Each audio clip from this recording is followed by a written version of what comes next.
जय हिंद दोस्तों, नमस्कार।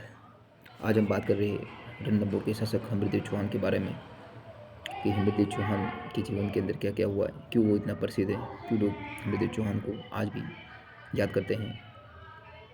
आइए जानते हैं हम्मीरदेव चौहान के बारे में।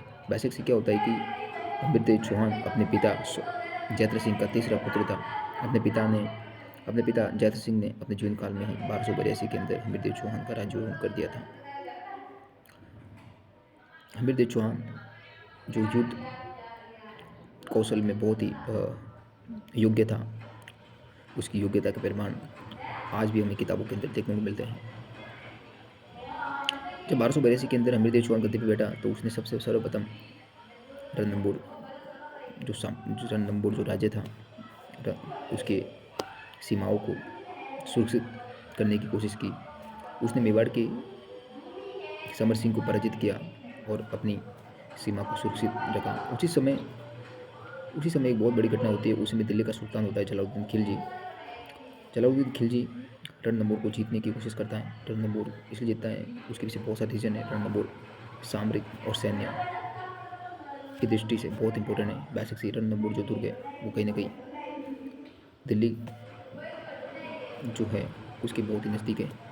नज़दीक का मतलब ऐसा नहीं कि 5 किलोमीटर, ऐसा तो बहुत दूर है, लेकिन बहुत इंपॉर्टेंट रखता है कि मान लो कि अगर दिल्ली के सुल्तान को उत्तर पश्चिमी क्षेत्र पर अटैक करना हो तो रणथंभौर एक बहुत ही अच्छी जगह पर है जहाँ पर वो अपनी सेना का पड़ाव डाल सकता है। तो इसलिए रणथंभौर जीतना चाहता था। और एक तो जलालुद्दीन खिलजी जो था वो महत्वाकांक्षी था, अपने साम्राज्य का विस्तार करना चाहता था। तो हम बात करें जलालुद्दीन खिलजी की, 1290 के अंदर उसने रणथंभौर पर अटैक किया, असफलता हाथ लगी। फिर 1292 के अंदर दूसरी बार अटैक किया, वापस असफलता हाथ लगी। तो यहाँ पर एक चीज़ अपने को ये देखने को मिलती है कि यार कि शत्रुबल की संख्या के स्थान पर जो हमीर का जो साहस है उसकी दाद देनी पड़ेगी कि किस तरीके से ने दिल्ली की गद्दी पे बैठा एक सुल्तान जिसने अपना लोहा मनवा चुका था, उस सुल्तान के द्वारा भेजी गई सेना को 2 बार हरा दिया। तो इससे अपन ये अंदाजा लगा सकते हैं कि हम्मीरदेव चौहान कितना बड़ा शासक था, कितना योग्य शासक था, कितना कुशल शासक था। तो हमीर द्वारा लगातार 2 युद्धों में दिल्ली के सुल्तान को पराजित करना, हर जगह पर हमीरदेव चौहान की बातें हो रही थी। फिर अब ये है कि 1290 और 1292 इतिहास के अंदर जो 1290 और 1292 का जो वर्ष है जिसके अंदर ये घटना हुई, जलालुद्दीन खिलजी द्वारा रणथंभौर पर अटैक करना, तो इसकी जानकारी अपने को कहाँ से मिलती ये इंपॉर्टेंट है। उस समय जलालुद्दीन खिलजी का एक दरबारी था जिसका नाम था अमीर खुसरो, जिसने एक ग्रंथ लिखा है जिसका नाम है मिफ्ता उल फुतूह या खजाइन उल फुतूह, ठीक है। उस ग्रंथ से अपने को ये जानकारी मिलती है कि जलालुद्दीन खिलजी ने 2 बार अटैक किया था। फिर उसके बाद क्या होता है कि 1296 का वर्ष आता है जो कहीं ना कहीं इतिहास के अंदर एक बहुत ही इम्पोर्टेंट ईयर है। 1296 के अंदर क्या होता है कि अलाउद्दीन खिलजी नाम का एक नया सुल्तान अपने को देखने को मिलता है। अलाउद्दीन खिलजी जलालुद्दीन खिलजी के भाई का लड़का था। अलाउद्दीन खिलजी ने अपने चाचा को मार दिया 1296 के अंदर और दिल्ली की गद्दी पर बैठ गया, ठीक है।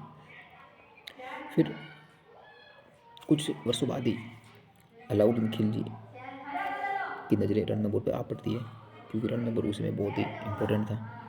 अब ये है कि भाई अलाउद्दीन खिलजी द्वारा रणथंभौर पर आक्रमण क्यों किया, क्या रीज़न थे। तो बहुत सारे घटनाएं थी, बहुत सारे कारण थे जिनसे अलाउद्दीन खिलजी विवश हुआ और उसने रणथंभौर पर अटैक किया और हमीरदेव चौहान को हराया और रणथंभौर को दूर को जीता। लेकिन दोस्तों, एक दिल्ली की गद्दी पर बैठा सुल्तान और एक छोटा सा राज्य रणथंभौर, वहाँ का राजा अगर दिल्ली के सुल्तान को अगर चुनौती दे रहा है तो आप सोच लो कि हमीरदेव चौहान कितना एक कुशल योग्य शासक था जिनकी हम आज भी बात कर रहे हैं। हम बात करेंगे अब जलालुद्दीन खिलजी का समय निकल गया, क्योंकि उसकी मौत हो गई है। चिन्नू के अंदर इसकी हत्या कर दी अलाउद्दीन खिलजी ने और दिल्ली की गद्दी पर बैठ गया। अब सबसे पहले रणथंभौर पर आक्रमण करने से के कारण को जानने से पहले अपन बात करेंगे हमीरदेव चौहान, अलाउद्दीन खिलजी और जलालुद्दीन खिलजी, इन सब का जो आपस में ये सब चीज़ें घटनाएं हुई, उनकी जानकारी अपने को किन ग्रंथों से मिलती है, किन बुक्स किससे मिलती है। आइए देख लेते हैं वो कौन से ग्रंथ है। फर्स्ट, हमीर महाकाव्य जो नयन चंद्र सूर्य द्वारा रचित ग्रंथ है। सेकंड, हमीर हट जो चंद्रशेखर द्वारा रचित ग्रंथ है। फिर हमीरायन जो भंड व्यास द्वारा रचित ग्रंथ है। फिर हमीर बंधन जो अमृत कैलाश द्वारा रचित ग्रंथ है, और एक पांचवा है खजाइन उल फुतूह या मिफ्ताह उल फुतूह जो अमीर खुसरो द्वारा रचित ग्रंथ है। ये 5 ग्रंथ हैं जिनसे अपने को ये जानकारियाँ मिलती है कि भाई ये घटनाएं हुई थी। ठीक है, सबसे बात करें कि रणथंभौर पर आक्रमण करने के उद्देश्य क्या थे, क्या कारण थे, क्या वो घटनाएं थी जिसने अलाउद्दीन खिलजी जैसे सुल्तान को रणथंभौर जैसे छोटे से राज्य पर आक्रमण करने के लिए विवश होना पड़ा। फर्स्ट, हमीर महाकाव्य, जिनसे हमें जानकारी मिलती है कि हमीर देव जो चौहान था, हमीर देव चौहान जो रणथंभौर का शासक था, उसने अलाउद्दीन खिलजी के हमारा जो अलाउद्दीन खिलजी के जो सेनापति थे मीर मुहम्मद शाह, उसको शरण दे दी थी। एक ये रीजन बताया गया है। और इसका जो समर्थन है उस समय का एक इतिहासकार था ईसामी, उसने भी इसका समर्थन दिया है। वो कहता है कि यार अलाउद्दीन खिलजी ने उस समय एक अभियान अपनी शाही सेना के नेतृत्व में गुजरात में भेजा था, जिसका नेतृत्व उलू खां और नुसरत खां कर रहा था। उलू खां और नुसरत खां के नेतृत्व वाली शाही सेना ने गुजरात पर आक्रमण किया, उसको लूटा, बहुत लूटा। और जब ये सेना वापस लौट रही थी तो जालौर के पास एक जंगलों में एक चीज़ देखने को मिलती है कि नुसरत खां और जो उलू खां था, उसकी जो शाही सेना के जो सैनिक थे वो आपस में जो लूट के माल के बंटवारे को लेकर आपस में लड़ाई कर बैठे। ठीक है, आपस में लड़ बैठे भाई कि यार ये थोड़ा ये तेरा ये मेरा है। वैसे से यहाँ पर एक चीज़ देखने को मिलती है कि यार एक अलाउद्दीन खिलजी तो जो दिल्ली की गद्दी पर बैठा है यार, वो एक सेना भेजता है गुजरात पर, गुजरात को जीतते ही वो सेना, और उसके सैनिक की आपस में लड़ाई कर बैठ रही कि ये लूट का माल तो मेरा है। ठीक है, तो लूट के माल को लेकर आपस में विद्रोह हो गया। अब ऐसे से यहाँ पर एक वर्ड देखने को मिलता है न मुसलमान। वैसे कि न मुस्लिम कौन थे? वैसे न मुस्लिम वे लोग थे जो मंगोलों ने जब अटैक किया था इंडिया के ऊपर, या कुछ सैनिक थे जो पीछे रह गए थे, उन्होंने आपस में यहाँ पर रहकर इस्लाम स्वीकार कर दिया था। उन सैनिकों के बीच में आपस में विद्रोह हो गया लूट के माल को लेकर। तो उसमें से 2 सैनिक थे जिसके नाम था मीर मुहम्मद शाह और के हब्रू। ठीक है, वो यहाँ से इस विद्रोह जो हुआ उस यहाँ से निकल कर रणथंभौर चले गए। यहाँ पर ये है कि वो रणथंभौर क्यों गए? वो रणथंभौर इसलिए गई कि भाई जो ये विद्रोह हुआ था लूट के माल को लेकर, जब अलाउद्दीन खिलजी के बाद इसकी जानकारी मिली तो इस अलाउद्दीन खिलजी के जो सेनापति थे नुसरत खां, उलू खां के कुछ नेतृत्व से ये विद्रोह शांत हो गया। लेकिन अब अलाउद्दीन खिलजी यार इतना बड़ा सुल्तान है, वो भी ये सोचे कि विद्रोह क्यों हुआ। जब इसने कारण का मालूम पड़ा तो सबको सजा दी गई है। तो ये 2 सेनापति थे वो यहाँ से निकल कर भाग गए रणथंभौर, और वहाँ पर हमीर देव चौहान ने उनको शरण दे दी। और यहाँ पर एक चीज़ ये भी देखने को मिलती है कि हमीर देव चौहान ने जो मीर मुहम्मद शाह था उसको जगाना की जाके भी दे दी। ठीक है, यहाँ तक तो ये चीज़ें हो गई कि भाई ये चीज़ इतने सारे रीजन थे। फिर एक और ग्रंथ है जिसका नाम है हमीर हट, जो चंद्रशेखर द्वारा रचित है। उस ग्रंथ के अंदर एक और नई चीज़ देखने को मिलती है। उस ग्रंथ से ये जानकारी मिलती है कि यार अलाउद्दीन खिलजी ने रणथंभौर पर अटैक किया, उसके पीछे एक बहुत ही एक अलग ही कहानी है। वो अपने इस ग्रंथ में कहता है कि यार अलाउद्दीन खिलजी की एक मराठा बेगम थी, जिसका नाम तो अभी तक मुझे याद नहीं है, मेरी चेचने की इतनी। एक अलाउद्दीन खिलजी की एक मराठा बेगम थी, उसको प्यार हो गया था मीर मुहम्मद शाह से। मीर मुहम्मद शाह से प्यार हो गया अलाउद्दीन खिलजी की एक मराठा बेगम। फिर क्या होता है कि यार जो मीर मुहम्मद शाह और जो उसकी मराठा बेगम थी, उन्होंने एक प्लानिंग की।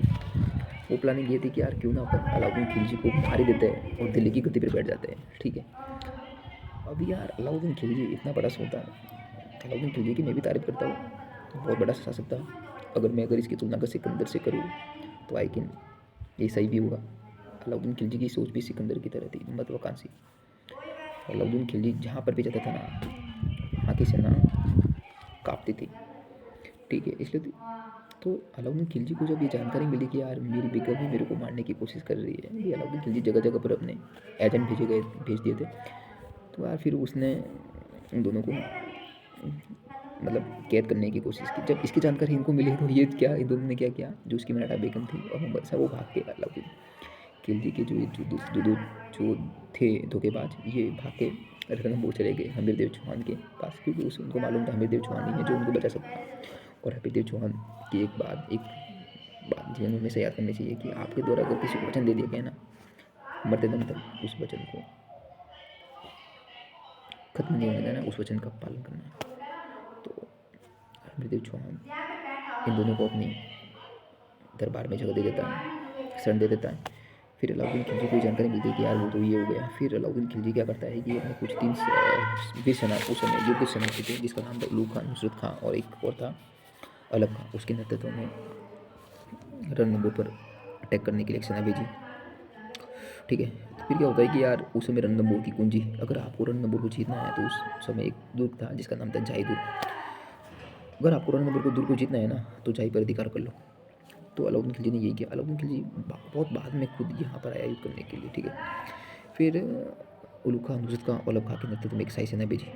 उस शाही सेना ने जाई के दुर्ग को जीत लिया, उस पर अधिकार कर लिया, बहुत लूटा।